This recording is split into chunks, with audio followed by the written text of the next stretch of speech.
रूबरू में हमसे रूबरू है आज पुनीत शर्मा जी। आप मुख्य आयोजना अधिकारी हैं। पुनीत जी, आपका स्वागत करते हैं। पुनीत जी, बताएं कि आयोजना या योजनाएं तो बनती रहती हैं, इन दिनों या बीते दिनों राजस्थान सरकार की ओर से उदयपुर जिले के लिए क्या क्या कुछ खास योजनाएं बनाई गई हैं और उनमें क्या होने वाला है? नमस्कार सर। देखिए, अभी हम सभी जानते हैं कि कोविड का एक दौर चल रहा है बहुत ही लंबे समय से, पिछले 4-5 महीने से, और बीच में लॉकडाउन भी था। और धीरे धीरे क्योंकि अर्थव्यवस्था को देखते हुए और अवेयरनेस को देखते हुए फिर लॉकडाउन में कमी की गई है और अनलॉक की प्रक्रिया प्रारंभ हुई है। इसी के साथ हम अभी देख भी रहे हैं कि जिला स्तर पे भी अन्य गतिविधियां भी प्रारंभ हुई हैं। उदयपुर को जहां तक हम देखते हैं, उदयपुर शहर एक पर्यटन सिटी रहा है और पर्यटन, चूंकि इस कोविड के दरमियान पर्यटन जो इंडस्ट्री है उसको बहुत बड़ा एक झटका लगा है, पर वो भी अब धीरे धीरे रफ्त पर आ रही हैं। साथ ही साथ में अन्य क्षेत्रों के अगर अपन देखा जाए तो कोविड के दरमियान भी अगर हम देखें तो एग्रीकल्चर एक ऐसा सेक्टर उभर के आया है पूरे भारत भर में,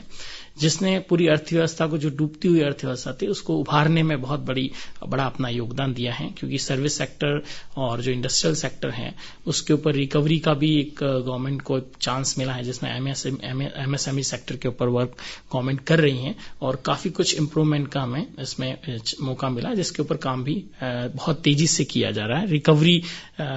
रिकवर किया जा रहा है इकोनॉमी को, और हम ये कह सकते हैं कि इकोनॉमी में एक रीस्ट्रक्चरिंग की प्रक्रिया प्रारंभ हुई है। पुनीत जी, बताएं कि इस रीस्ट्रक्चरिंग में हमारे उदयपुर शहर में क्या क्या पॉजिटिव या उदयपुर जिले में क्या क्या पॉजिटिव चीजें देखने में आई? जी सर, जहां तक कोविड की या इस प्रकार की महामारी की बात है, अगर हम इसे देखते हैं, अभी हमने ओजोन डे भी बनाया है कुछ ही दिनों पहले,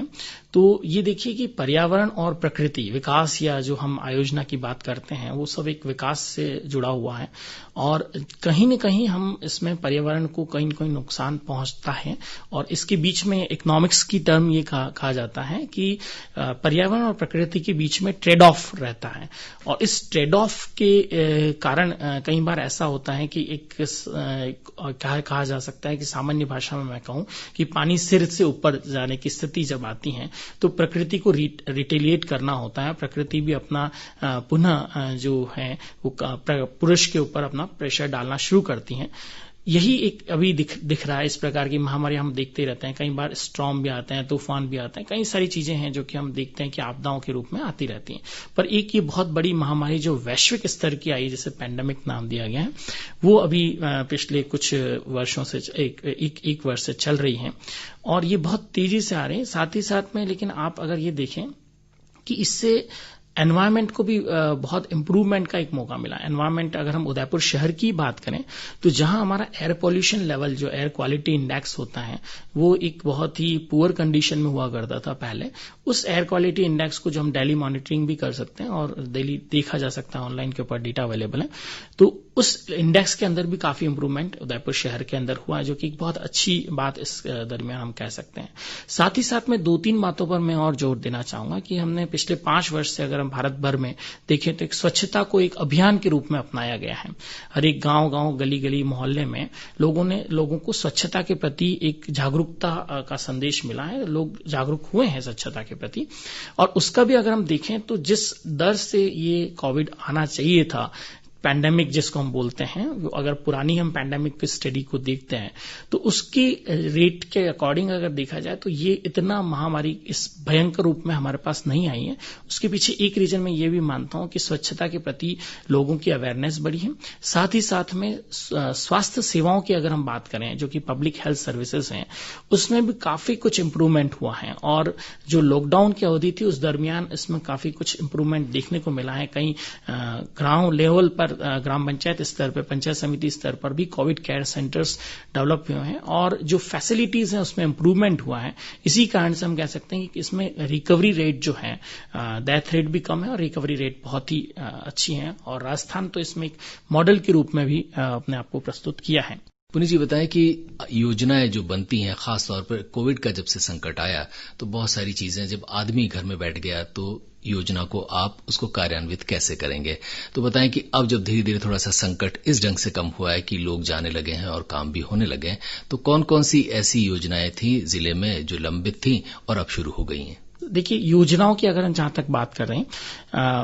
वर्तमान राजस्थान सरकार की तरफ से इस बार बजट घोषणा में एक विलेज मास्टर प्लान डेवलपमेंट करने की बात आई थी और विलेज मास्टर प्लान के ऊपर काम चल रहा है। ये पहली बार ऐसा है कि हम एक गांव लेवल पर एक मास्टर प्लान प्रिपेयर किया जा रहा है, जो कि 2050 की आवश्यकताओं को ध्यान में रखते हुए एक बहुत बड़ी, हम कह सकते हैं, दीर्घकालीन परियोजना की योजना के रूप में तैयार किया जा रहा है। इसमें प्रत्येक गांव में जो भी लैंड, गवर्नमेंट लैंड अवेलेबल है, उसका डिमार्किंग किया जा रहा है। प्लस इस साथ ही साथ में उसमें चारागाह लैंड की कितनी आवश्यकता है, आबादी भूमि की कितनी आवश्यकता है और अन्य विभागों को किस अपनी अगले 30 वर्षों की आवश्यकता के अकॉर्डिंग कितनी जमीन की आवश्यकता है, उसको ध्यान में रखते हुए विलेज का एक मास्टर प्लान के रूप में, जिस प्रकार से शहरों का डेवलपमेंट किया जाता है, सुनिश्चित विकास जिसे हम कहेंगे, कि हमें पता होना चाहिए कि कहां पे क्या डेवलपमेंट होना है, उस काम के ऊपर वर्क किया जा रहा है और बहुत अच्छे ढंग से इसके ऊपर वर्क किया है, जिससे कि हमें ये पता लग सके कि हमारी भावी आवश्यकताएं क्या हैं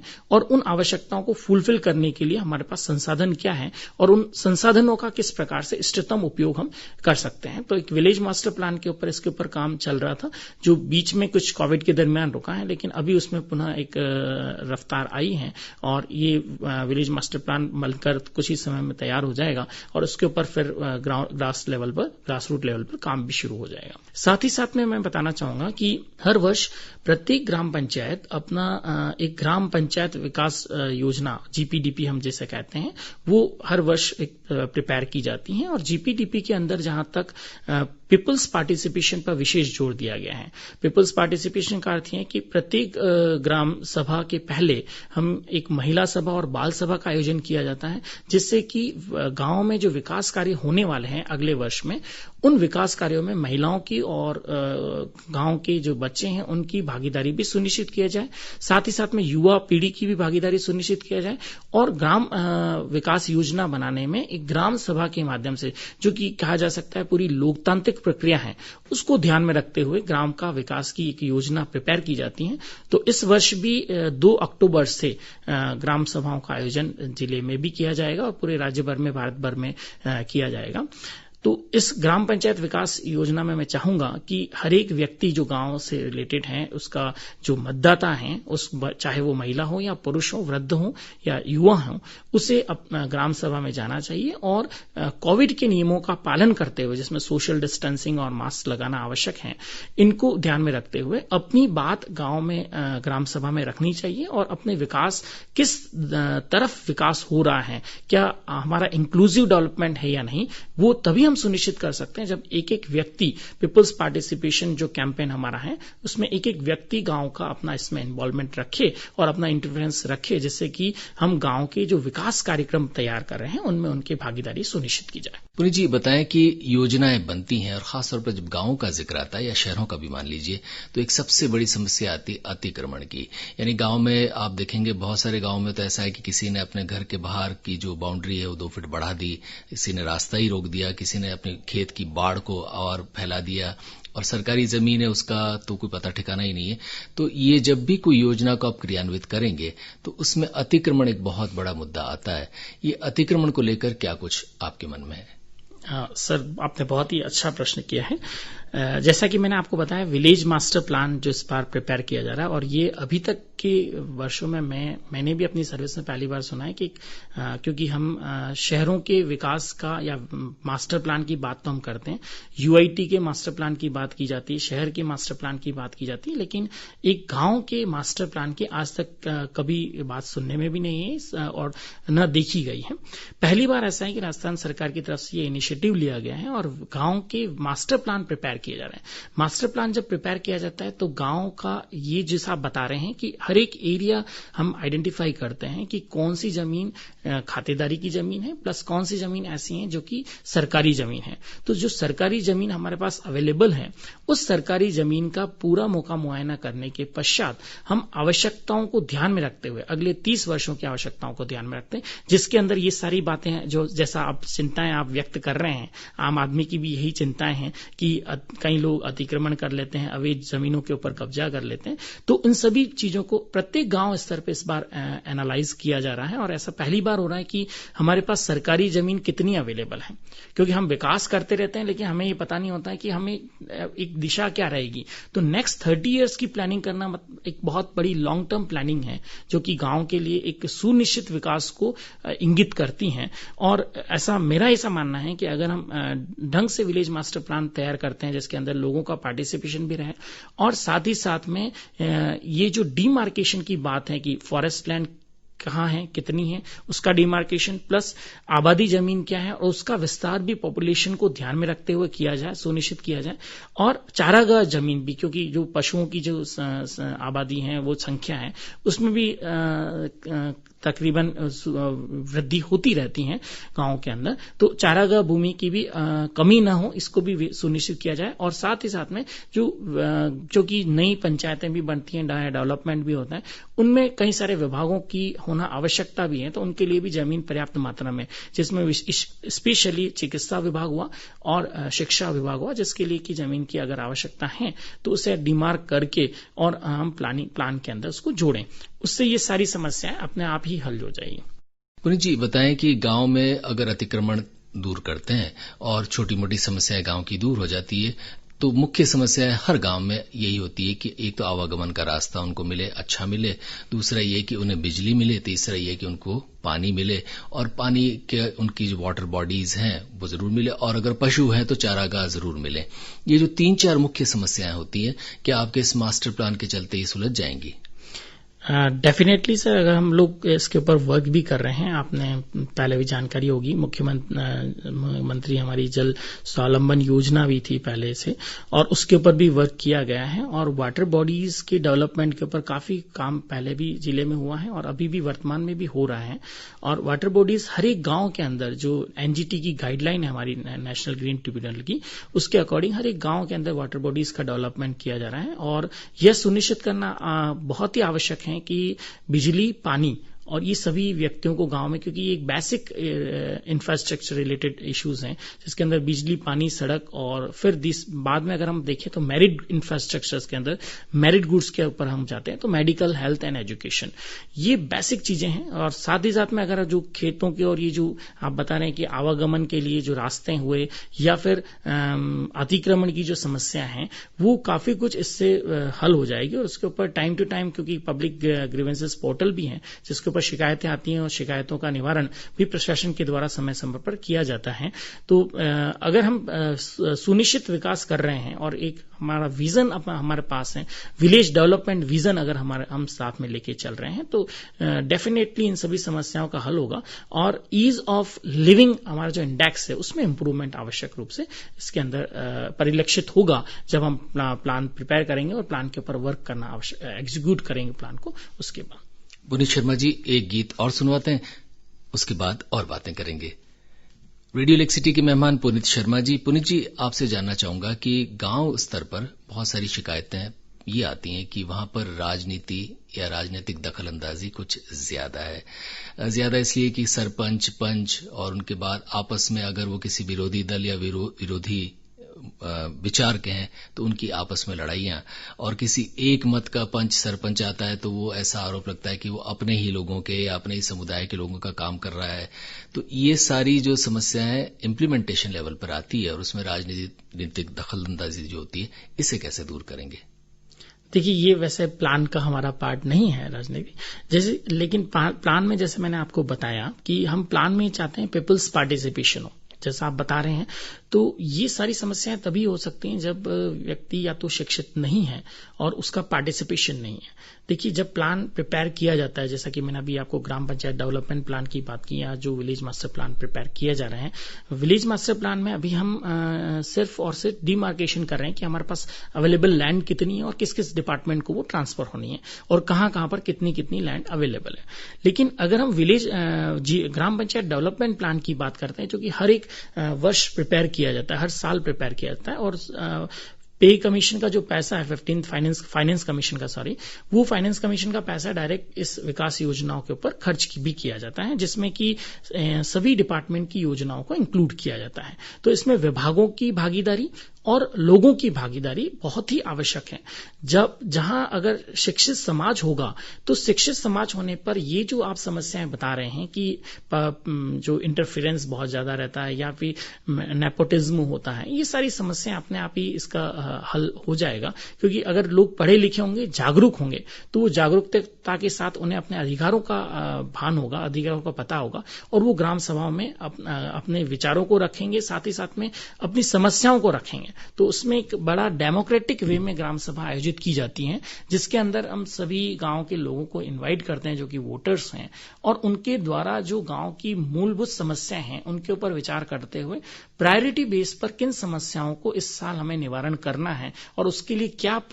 एक तरीका हो सकता है, क्या काम करने से उन समस्याओं का हल हो सकता है, उसके ऊपर विचार किया जाता है। इसलिए ऐसा नहीं कहा सकता है कि कोई एक व्यक्ति अपने लेवल पे बैठकर प्लान तैयार कर दे, ऐसा अब संभव नहीं है। क्योंकि एक पूरा आईटी का युग है और आईटी के युग में हम ये नहीं कह सकते कि पीपल्स पार्टिसिपेशन को हम इग्नोर कर दें या डेमोक्रेटिक वे ऑफ जो प्लानिंग है हमारा उसको हम बाईपास करते हुए प्लान तैयार करते हैं, ये अब संभव नहीं है। पुनीत जी बताएं कि कोई गांव का व्यक्ति जो ये प्रोग्राम सुन रहा है वो चाहे कि आप जो योजना बना रहे हैं उसमें उसके सुझाव भी शामिल हो, यानी वो चाहे कि मेरे गांव में ये सड़क ऐसे निकल जाए या मेरे गांव में ये चीजें गड़बड़े से सुधारा जाए, तो वो क्या आपको सुझाव दे सकता है, और अगर दे सकता है तो कैसे पहुंचा सकता है? देखिए सर, मैं इसमें आपको स्पष्ट करना चाहूंगा कि जो प्लान प्रिपेयर किया जाता है वो पूरा डेमोक्रेटिक वे ऑफ प्लानिंग है। पहले जो प्लान्स प्रिपेयर किए जाते थे बहुत पहले, वो कहा जाता था डिसेंट्रलाइज है, लेकिन वो डिसेंट्रलाइज नहीं हुआ करते थे। अब ये पूरी कोशिश की जा रही है कि प्लान डिसेंट्रलाइज हो, ग्राम पंचायत अपनी समस्याओं के आधार पर अपने लिए प्लान प्रिपेयर करें और जो बजट उनको एलोकेटेड है फाइनेंस कमीशन के माध्यम से, स्टेट फाइनेंस कमीशन और 15th फाइनेंस कमीशन, उसका पूरा उपयोग वो सुनिश्चित करें। यहां मैं एक बात आपको स्पष्ट करना चाहूंगा कि जो पिछले वर्ष प्लान बनाया गया था और उसके अंदर क्या क्या खर्चा हुआ, उसको इवन ग्राम पंचायत अपने प्रमुख स्थानों के ऊपर डिस्प्ले भी करती है। तो अगर व्यक्ति जागरूक है, पढ़ा लिखा है, तो वो गांव का जो वोटर है वो अपना इस डिस्प्ले बोर्ड के माध्यम से सूचना उसे दी जाती हैं और वो उनको देखकर ये तय कर सकता है कि मेरे यहाँ पर वास्तव में काम हुआ है, नहीं हुआ है, और अगर नहीं हुआ है तो उसकी शिकायत भी कर सकता है। साथ ही साथ में काम की क्वालिटी क्या है वो भी वो चेक कर सकता है। इसकी शिकायत के लिए स्टेट गवर्नमेंट का एक 181 पोर्टल है जो कि अपना जनसंपर्क पोर्टल है, उसके ऊपर भी शिकायत की जा सकती है। अपनी ग्राम सभा के अंदर भी वो अपनी उपस्थिति दर्ज कराए। साथ ही साथ में चूंकि मैंने कहा कि महिलाएं सभाएं भी इसके अंदर होगी और उनके भी इश्यूज इसके अंदर लिए जाने हैं, तो उनके ऊपर भी वो वहां पे बात कर सकता है। तो एक प्लेटफॉर्म्स कई सारे हैं, डायरेक्टली वो ग्राम सचिव के माध्यम से शिकायत कर सकता है, जिला स्तर पे, ग्राम पंचायत स्तर पे या फिर पंचायत समिति स्तर पे शिकायत की जा सकती है। तो शिकायत के कई सारे प्लेटफॉर्म है जिसके ऊपर शिकायत की जा सकती है। और आज जो गवर्नमेंट के वर्क है वो सारा ट्रांसपेरेंट वर्क है। जितना भी वर्क हम लोगों ने पिछले साल किया है वो भी डिस्प्ले किया जाता है बोर्ड के ऊपर, और इस साल क्या प्लान के अंदर लिया जाना है वो भी इवन पब्लिक पोर्टल के ऊपर उसको अपलोड किया जाता है। पर जहां तक ये बात है कि क्या वो अपनी बात रख सकता है, लेकिन ये आवश्यक नहीं है कि क्योंकि आवश्यकताएं बहुत है। देखिए, इकोनॉमिक्स में एक सिंपल सिद्धांत है कि आवश्यकताएं अनेक हैं और आवश्यकताओं की पूर्ति के लिए हमारे पास जो संसाधन है वो सीमित है। परंतु हो सकता है आज नहीं तो कल उसकी बात मानी जाए, क्योंकि हर व्यक्ति की बात मानी जाए ये मैं आपको नहीं कह सकता कि हर व्यक्ति अपना बताएं कि जैसे हैंडपंप मेरे घर के पास होना चाहिए या सड़क मेरे यहां से निकलनी चाहिए, तो वो संभव नहीं है। लेकिन ये जरूर है कि जैसे ही बजट अवेलेबल होता है उसको प्रायोरिटी बेस पर अगर ग्राम सभा अनुमोदित करती, क्योंकि देखिए यहां एक इंडिविजुअल व्यक्ति की बात नहीं, ये ग्राम सभा की बात है। ग्राम सभा उसको अगर अनुमोदित करती है देन उस काम को प्रपोजल का प्रस्ताव जो है वो उनके द्वारा पोर्टल पर अपलोड किया जा सकता है और उसके बाद उसकी सैंक्शन जो जिला परिषद स्तर से, ग्राम पंचायत स्तर से काम होना है, तो वो पूरा सिस्टम जो है वो ट्रांसपेरेंट सिस्टम है। अब ये धीरे धीरे ग्राम पंचायत डेवलपमेंट प्लान है वो पूरा डिसेंट्रलाइज हो चुका है और पूरा हर एक चीज जो है, जो कि प्लान में क्या चीज ली गई, ऐसा नहीं कि प्लान बनने के बाद लोगों को पता नहीं कि क्या चीज हमने प्लान में जोड़ी है, कितने लाख का वो काम होगा और कब तक वो कार्य पूरा होगा, किस एजेंसी के माध्यम से किया है, सभी चीजें ट्रांसपेरेंट है। सब इसमें वो देख सकता है, प्लस अपनी बात को भी वो रख सकता है। कहीं उसे कोई शिकायत है तो उसे पोर्टल के माध्यम से शिकायत भी की जा सकती है। पुनीत जी, जाते जाते बताएं कि हर व्यक्ति को ये जिज्ञासा रहती है कि उसके गांव, उसके कस्बे में इस प्लान में क्या काम होगा। तो कुछ मोटे मोटे तौर पर हमारे उदयपुर जिले के कौन कौन से बड़े गांव या कस्बे हैं जहां पर कुछ काम जल्दी शुरू होगा या जिनकी योजना जल्द ही बन जाएगी? देखिए सर, सभी जगह पर जैसे मैंने बताया 2 अक्टूबर से ग्राम सभाएं होनी हैं और ये हम इस मार्च एंड तक हम लोग प्लान पूरा प्रिपेयर करवा लेंगे सभी का। तो इसमें जो ग्राम पंचायत लेवल पर जो बजट अलोकेटेड है 85%, उसका उन्हें प्लान बनाना है। फिर देन पंचायत समिति स्तर पर जो वर्क है वो 15% उसके अंदर उसका शेयर रहेगा। देन जिला परिषद के पास जो पैसा है उसमें से जिला परिषद अपने काम करती है। तो यहाँ समझना ये आवश्यक है कि ग्राम पंचायत लेवल अपना जो प्लान है वो ग्राम पंचायत की जो पेरिफेरी है उससे रिलेटेड वो प्लान प्रिपेयर करते हैं। अगर हम पंचायत समिति की बात करें तो वो इंटर पंचायत अगर कोई वर्क हमें लेने हैं जो कि थोड़े से उसके स्टैंडर्ड उसका बड़ा हो सकता है, इस प्रकार के वर्क हैं जो कुछ 5-10 पंचायतों को क्लस्टर को कवर करते हुए होते हैं, तो उन कामों को पंचायत समिति अपने स्तर पर अप्रूवल लेती है उसका। और अगर कुछ इस प्रकार का वर्क है जो कि कुछ पंचायत समितियों के में एक साथ करने और उसका जो लेवल है वो और भी ऊंचा है, बड़ा है, तो उस केस में जिला परिषद की जो हमारी समिति है जिसके मेंबर जिला प्रमुख महोदय होते हैं, उनकी अध्यक्षता में जो कमेटी है जिसको आयोजना समिति कहते हैं, उसके माध्यम से उनको प्लान के अंदर इंक्लूड किया जाता है। तो ये सारा ही वर्क 2 अक्टूबर से प्रारंभ होकर एक पूरा लंबी प्रक्रिया है जो कि 31 मार्च तक हमें प्रिपेयर करना होता है, उससे ऑनलाइन किया जाता है। तो इस ऑनलाइन के पश्चात वो व्यक्ति देख सकता है मार्च के बाद में कि उन क्या क्या काम गांव पंचायत के लिए गए हैं और उन कामों के ऊपर कितना बजट हमारे पास अवेलेबल है और उसके ऊपर किस प्रकार से खर्चा किया जाएगा। और पुराने जो वर्क हुए हैं उसकी भी जो मॉनिटरिंग है वो भी गांव सभा की जो कमेटी है ग्राम पंचायत लेवल पे, उनके माध्यम से भी की जाती है, जिला स्तर से भी की जाती है और सेंट्रल और स्टेट गवर्नमेंट के माध्यम से भी रैंडमली की जाती है। मोटे तौर पर अगर मैं कहूं तो जैसा कि आपने पहले भी हमने जिक्र किया था कि मेन जो समस्या है वो हमारी स्वच्छता से रिलेटेड कह सकते हैं, सैनिटेशन की प्रॉब्लम गांव में है और उसके ऊपर अभी वर्क भी स्टार्ट होना है। जैसा कि हम अगर अर्बन एरिया में देखते हैं तो डोर टू डोर कचरा कलेक्शन का काम जो है वो वेस्ट कलेक्शन का काम चल रहा है। साथ ही साथ में वेस्ट कलेक्शन यानी कि कलेक्शन के पश्चात इसका रिसाइकलिंग वर्क भी डिस्ट्रिक्ट में अर्बन एरिया में स्टार्ट हो चुका है। अब ये परकुलेट होना है। ODF सेकेंड की अगर हम बात करें, गवर्नमेंट जो रूरल डेवलपमेंट डिपार्टमेंट है उसके तरफ से, तो ODF फर्स्ट के अंदर शौचालय निर्माण और सार्वजनिक शौचालय निर्माण किए गए थे और ODF सेकेंड की अगर हम बात करें तो वहां पर यही सेम वेस्ट की रिसाइकलिंग के ऊपर वर्क किया जाना है। तो ये काम धीरे धीरे हर एक ग्राम पंचायत लेवल पे भी इसके अंदर स्टार्ट होने हैं और वो प्रायोरिटी बेस पर ग्राम पंचायत में इस प्लान के अंदर लेने हैं। सेकेंड, जहां तक वाटर बॉडीज के डेवलपमेंट की बात है, क्योंकि ये पेयजल की समस्या गांव में विशेषकर रहती है, तो जनता जल योजनाओं के माध्यम से जो पेयजल उपलब्ध कराया जाना है या फिर वाटर बॉडीज की डेवलपमेंट जिससे कि जो हमारा वाटर लेवल है, जो ग्राउंड वाटर लेवल है, उसको रेज किया जा सके, उसके ऊपर भी वर्क इसके अंदर लिए जाते हैं, जो कि कुछ बड़े वर्क हैं अपार्ट फ्रॉम जो छोटे मोटे काम अगर आप इंफ्रास्ट्रक्चर वर्क को देखें। तो उसके अलावा ये बड़े ऐसे वर्क हैं जिससे एक ड्रामेटिक चेंजेस हम कह सकते हैं कि ग्राम पंचायत के अंदर आ सकता है और इनको कामों को प्रायोरिटी बेस पे इसके अंदर अगर लेते हैं तो उस केस में हम कह सकते हैं कि हम जो प्लान है वो एक राइट डायरेक्शन में हम जो कि नेशनल हमारा एजेंडा है, स्टेट एजेंडा है, उसके अकॉर्डिंग वो आगे बढ़ रहा है। मुख्य आयोजना अधिकारी उदयपुर के पुनीत शर्मा जी, आपका बहुत बहुत आभार।